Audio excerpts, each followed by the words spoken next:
Good morning friends. આજે આપણે એક નવા ટોપિક એટલે કે રડાર વિશે ભણવા જઈ રહ્યા છીએ. મિત્રો, રડારનું કોમ્યુનિકેશનની અંદર શું મહત્વ છે એ ઈસીઆઈટી અને કોમ્પ્યુટરના વિદ્યાર્થીઓને ખાસ ખ્યાલ હશે. તમે જનરલ કોઈ પણ ટેકનિકલ સ્ટડી ઈસરો છે કે કોઈ પણ પ્રકારની એક્ઝામની તૈયારી કરતા હોય તો રડાર એ દરેક વખતે એક્ઝામિનરનો ફેવરેટ પોઈન્ટ છે. એનું કારણ એ છે કે પ્રેક્ટિકલ કોમ્યુનિકેશનની અંદર કોમ્પ્યુટર પછી જો સૌથી વધુ ઇમ્પોર્ટન્ટ જો કોઈ વસ્તુનું હોય તો રડાર અને માઇક્રોવેવનું છે. મિત્રો, રડારનું કામ શું છે એ સમજીએ, એનું પૂરું નામ જોઈએ. તો રડારનું પૂરું નામ છે રેડિયો ડિટેક્શન એન્ડ રેન્જિંગ. આ ક્લાસ 3 ની એક્ઝામમાં પણ ઘણીવાર એક ક્વેશ્ચન આવે છે, ફૂલ ફોર્મ ઓફ રડાર. તો full form of radar is radio detection and ranging. સાથે સાથે એક શબ્દ આવે છે સોનાર. સોનારનું પણ મિત્રો રડાર અને સોનાર બંનેનો કોન્સેપ્ટ એક જ છે. તો તમને માટે હોમવર્ક છે કે સોનારનું પૂરું ફોર્મ શું છે, ફૂલ ફોર્મ ઓફ સોનાર એ તમારે કહેવાનું છે. મિત્રો, સમજી લઈએ કે રડાર વર્ક કેવી રીતે કરે છે. આજે મિત્રો આપણે એના ડાયાગ્રામ્સ તો એવું ડિટેલમાં નથી જોવું. આજ માત્ર ખાલી એનું ઇક્વેશન જોવું છે, રડાર રેન્જ ઇક્વેશન, જે આપણા સિલેબસનો પહેલો પોઈન્ટ છે એ, અને સાથે બેઝિક વર્ક કેવી રીતે કરે છે રડાર એના વિશે સમજીએ. જો મિત્રો, રડારનું કામ કેવું હોય છે, આ એક રડારની અંદર આ રડાર સિસ્ટમ છે. આ કોઈ ઓબ્જેક્ટ છે, ફોર એક્ઝામ્પલ આ પ્લેન મેં અહીંયા ડ્રો કર્યું છે. તો રડાર શું કામ આવે છે? ડિસ્ટન્સ શોધવા, સ્પીડ શોધવા. તમે હાલ ક્રિકેટ મોસ્ટ ઓફ જો જોતા હોય તો દરેક બોલ ફેંકાય છે એના તરત પછી એની સ્પીડ આવે છે કે બોલ of this speed is 160 kilometre 150 kilometre પર અવર. તો એ કઈ રીતે ડ્રો માપવા જાય છે? તો એના માટે મિત્રો રડાર યુઝ થાય છે. Electron gun, sorry speed gun. Speed gun કઈ જગ્યાએ? તમે કોઈ પણ નેશનલ હાઈવે ઉપર જાઓ, તમારી 120 કિલોમીટર પર અવરની સ્પીડ હોય અને જો તમે આને બ્રેક કરો તો તમને તરત પેનલ્ટી લાગશે. ગુજરાતમાં હમણાં મતલબ આ વસ્તુ આપી છે પોલીસ એ લોકોને, પણ હજી એની એટલી બધી એપ્લિકેશન નથી. પણ તમે સ્ટેટ હાઈવે, નેશનલ હાઈવે ઉપર ઘણી જગ્યાએ જાઓ તો ઘણી બધી સિટીઝ, ઘણી બધા હાઈવેઝ ઉપર આ ફેસિલિટી નાઉઅડેઝ મતલબ કોલેબરેટ થઈ રહી છે. તો રડાર કામ કેવી રીતે કરે છે એ જોઈએ. એકદમ ઇન્ટરેસ્ટિંગ ટોપિક છે. જુઓ, આ રડાર છે. રડાર શું કરશે? અહીંયાથી એક ઇલેક્ટ્રોમેગ્નેટિક વેવ મોકલશે. કોની સામે મોકલશે? જે પણ ઓબ્જેક્ટ છે. અહીંયા ઓબ્જેક્ટ તરીકે આપણે પ્લેન ડ્રો કરવી છે. મિત્રો, આ પ્લેન થોડું હાઈફાઈ છે, જોઈ લેજો. પ્લેનનું ડ્રોઈંગ એકદમ જોરદાર છે, બરાબર છે. તો આ રડાર સિસ્ટમ ગોઠવી છે, આ પ્લેન છે, એની વચ્ચેનું ડિસ્ટન્સ r છે. તો ડિસ્ટન્સ કઈ રીતે માપશે? તો રડાર એક ટ્રાન્સમિશન પાવર, હાઈ એનર્જી વાળું ઇલેક્ટ્રોમેગ્નેટિક વેવ્સ મોકલશે. કોની તરફ મોકલશે? ઓબ્જેક્ટ તરફ. ઓબ્જેક્ટની અંદર એ આની સપાટી ઉપર અથડાશે. શું અથડાશે? આ વેવ્સ. અને એ વેવ અથડાઈ અને શું કરશે? પાછું ફરશે. અને એ અથડાઈને પાછા ફરવા માટેનો જે ટાઈમ હશે, જેટલો રિટર્ન પાવર ટ્રાન્સફર થતો હશે, એના આધારે મેથેમેટિકલ કેલ્ક્યુલેશન કરી અને આ વસ્તુની રેન્જ એટલે કે રડાર મતલબ વચ્ચેનું ડિસ્ટન્સ કેટલું છે એ ફાઇન્ડ થશે. એનું ઇક્વેશન સમજો. આને ટોટલ કેટલો ટાઈમ આને ટ્રાવેલ કરવું પડે છે? એક તો આ પહેલું ફરી અહીંયાથી અથડાઈને r ઉપર પહોંચશે, ફરીથી ઓબ્જેક્ટ થી રિટર્ન પાછું અથડાઈને રિટર્ન આવશે. એટલે ટોટલ ડિસ્ટન્સ કેટલું કવર કર્યું આ આપણે સમજીએ તો ડિસ્ટન્સ 2r કવર કર્યું. કઈ રીતે 2r કવર કર્યું? જો આ રડાર પહેલા રડારનું અહીંયાથી સિગ્નલ મોકલ્યું, આ સપાટી પર પહોંચ્યું એટલે r જેટલું ડિસ્ટન્સ. ફરીથી ત્યાંથી રિટર્ન પાછું એને રિસીવ કર્યું. અહીંયાથી ધારો કે આપણે કેવી રીતે આમ બોલ ફેંક્યો અને બોલ પાછો સપાટી પર અથડાઈને રિટર્ન આવે એટલે ટોટલ એક વખતનું ડિસ્ટન્સ આ, બીજી વખતનું ડિસ્ટન્સ આ. તો ટોટલ ડિસ્ટન્સ કેટલું કાપ્યું? 2r કાપ્યું. ક્લિયર? હવે વેલોસિટી. મિત્રો, ખબર છે ફિઝિક્સની અંદર વેલોસિટી, વેગ અહીંયા ઇલેક્ટ્રોમેગ્નેટિક વેવ્સ કેટલો હોય છે? કોઈ પણ ઇલેક્ટ્રોમેગ્નેટિક વેવ હોય એનો વેલોસિટી હોય છે c. એટલે પ્રકાશનો વેગ 3 × 10⁸. તો આનું મિત્રો આ ઇક્વેશન જોડે જોડે થઈ જાય એ પણ જોઈ લઈએ. ચલો, વેગનું અંતર શું થાય? Distance by time. ક્લિયર મિત્રો? વેગનું અંતર, વેગ બરાબર શું થાય? અંતર ભાગ્યા સમય. ચલો, અંતર તો એને કેટલું કાપવાનું છે? 2r જેટલું અંતર કાપવાનું છે. એના માટે ટાઈમ કેટલો લે છે? t. અને વેગ કેટલો હોય? પ્રકાશના વેગ જેટલો એટલે c. તો એના ઉપરથી જો f ના કરતા બને, કારણ કે આની અંદર ફ્રીક્વન્સી શોધવાના એક્ઝામ્પલ આવશે. તો c બરાબર 2r 1/t. 1/t આપણે ઓલરેડી ઘણા દાખલા જોઈ ગયા, આપણે જે એડીસી માં આપી કે 1/t એટલે શું થઈ જાય, f થઈ જાય. તો ફ્રીક્વન્સી f ના કરતા બનાવો તો c/2r, અથવા તો આપણે રેન્જ શોધવી છે, કેટલું ડિસ્ટન્સ છે, તો r ના કરતા બનાવો તો c/2f. આ જે છે ને રડારનું રેન્જ શોધવાનું ફોર્મ્યુલા છે, જનરલ ફોર્મ્યુલા મિત્રો, કે જો ફ્રીક્વન્સી યુઝ કરીને વાપરતા તો r શું છે, c/2f. c એટલે પ્રકાશનો વેગ, 2 અને f એટલે ફ્રીક્વન્સી.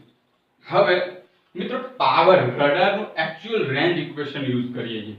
તો રડારની અંદર કેવું હોય છે, power density from omni directional antenna. Omni directional antenna એટલે કે બધી જ દિશાની અંદર જે પાવર ટ્રાન્સમિટ કરી શકે એવું એન્ટેનાને કહેવાય ઓમ્ની ડાયરેક્શનલ એન્ટેના. પણ જનરલી આપણે જ્યારે પણ યુઝ કરતા હોઈએ છીએ તો એની અંદર કોઈ પર્ટિક્યુલર વે ની અંદર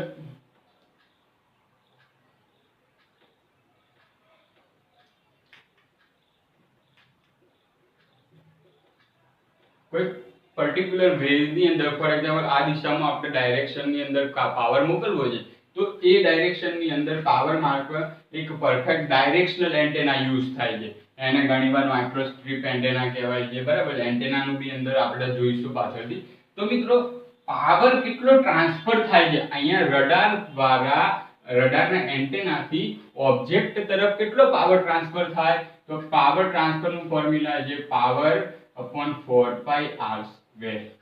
પાવર બાય એરિયા, આનો r છે તો એનો આખો રેન્જ કેટલી, મતલબ એરિયા કેટલો થાય, 4πr² જેટલો થાય. સર્કલ તરીકે ઇન્ડિકેટ કરીએ તો, કારણ કે ઓમ્ની ડાયરેક્શનલ કોઈ પણ વસ્તુ કોમ્યુનિકેશનમાં કેવું છે, અહીંયા r ડિસ્ટન્સ લઈએ તો એનું આખું 4πr² એનો એરિયા ગણવાનો રાઉન્ડ સર્કલની અંદર. તો પાવર ટ્રાન્સફર કેટલો થાય છે અહીંયાથી, pt/4πr². હવે બીજી વસ્તુ સમજીએ કે રેડિએટેડ પાવર. આ પાવર એટલો ટ્રાન્સફર તો થાય છે, પણ એન્ટેનાનો ગેઇન છે ને g છે. ફોર એક્ઝામ્પલ તમારા ઘરમાંથી તમને 100 રૂપિયા મળે કે ભાઈ કઈ વસ્તુ લઈને આવજો, પણ તમે વસ્તુ ખરીદવા જાવ ને 10 રૂપિયા તો પોતાના ખિસ્સામાં જ હોય, કમિશન સ્વરૂપે 80-90 રૂપિયાની વસ્તુ લઈને આવો અને ઘેર કભી 100 રૂપિયાની વસ્તુ આવી ગઈ તો બરાબર છે. બધું મતલબ નાના હતા બધી વસ્તુ કરતા હતા.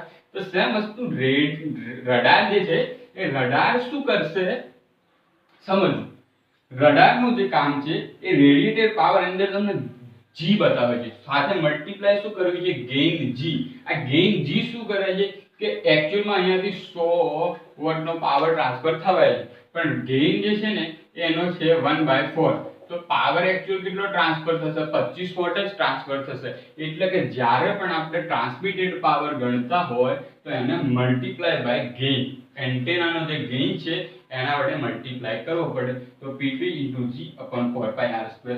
હવે રીરેડિએટ પાવર, અહીંયાથી ઓબ્જેક્ટને આટલો પાવર મળે, કેટલો પાવર મળે, pt/g/4πr².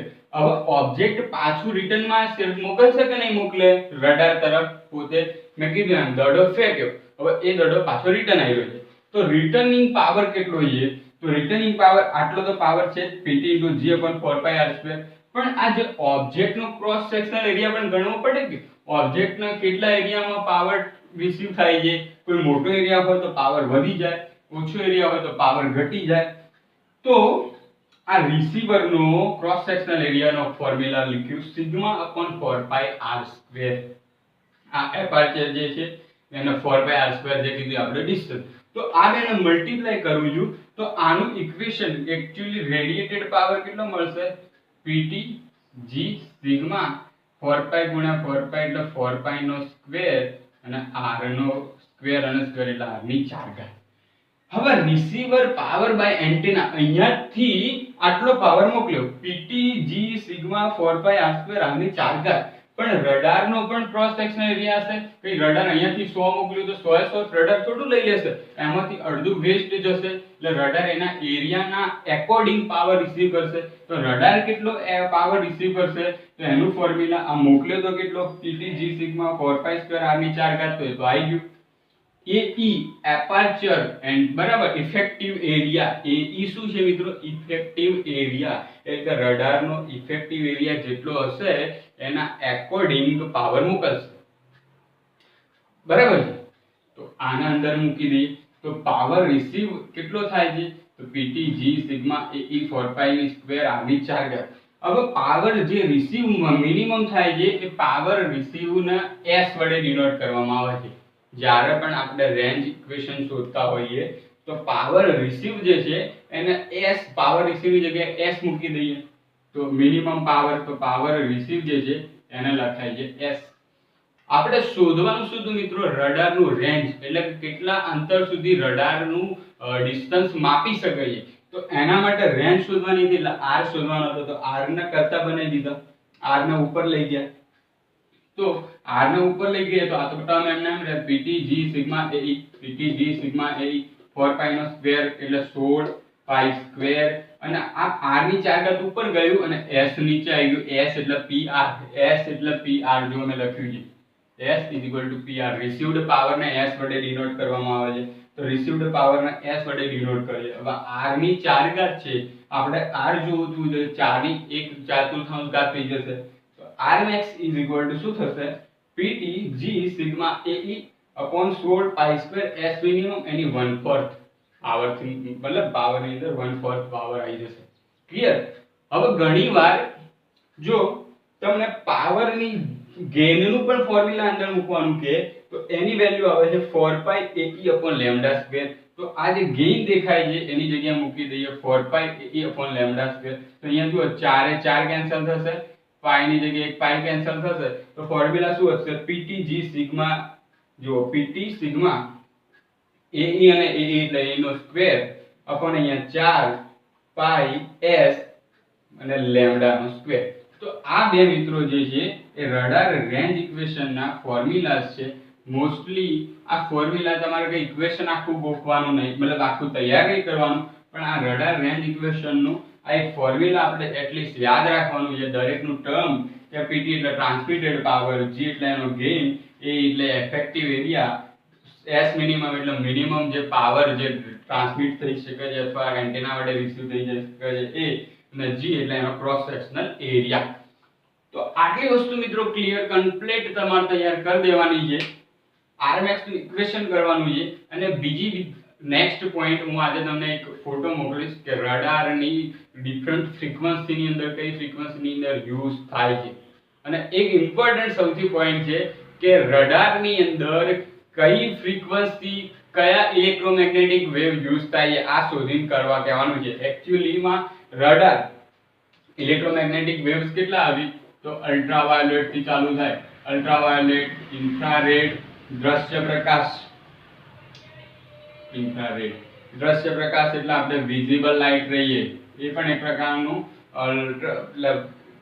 ઇલેક્ટ્રોમેગ્નેટિક વેવ્સ છે. ધેન આફ્ટર આપણે આલ્ફા, બીટા, ગામા જે છે ગામા રેઝ છે, બરાબર, કોસ્મિક રેઝ જેને કહેવાય છે. એ તો બધું ઇન ડેપ્થ આપણે સ્ટડી નહીં કરવાનું, પણ યાદ રાખવાનું જે મને ઓપ્શન આ તો જનરલ મેં તમને સમજાવ્યું છે, પણ એક આન્સર આપવાનો છે દરેક કમ્પલસરી મિત્ર, જેથી કરીને મને ખ્યાલ આવે કે કેટલા જણા વિડિયોઝ રેગ્યુલર જુએ છે. તો કમ્પલસરી બધાએ આ આન્સર આપવાનો છે કે આ જે આપણે રડાર શીખીએ છીએ એ રડારની અંદર કયું ઇલેક્ટ્રોમેગ્નેટિક વેવ યુઝ થાય છે એની ફ્રીક્વન્સી કેટલી છે. તો આટલું રાખીએ છીએ મિત્રો. આખા લેક્ચરનો એક સાર એટલો છે આ બે ઇક્વેશનનો કમ્પલસરી તૈયાર કરી લેજો. એ દરેકનું ટર્મ શું કહેવામાં આવે એ તૈયાર કરી લેજો. અને એક અહીંયા મેં ઇક્વેશન લખ્યું હતું R વાળું C, બરાબર છે, એ રીતે તમે ઇક્વેશન તૈયાર કરી લેજો. 3 ઇક્વેશન તૈયાર કરજો. નેક્સ્ટ ટાઈમ આપણે રડારના 2 થી 3 દિવસની અંદર આખો પોઈન્ટ પૂરો કરવાનો છે અને નેક્સ્ટ ટેસ્ટ રડારનો હશે. નેક્સ્ટ ટેસ્ટમાં દરેકે મિનિમમ 50% પ્લસ નું મને કમિટમેન્ટ આપવાનું છે. તો આટલું રાખીએ મિત્રો. જય હિન્દ.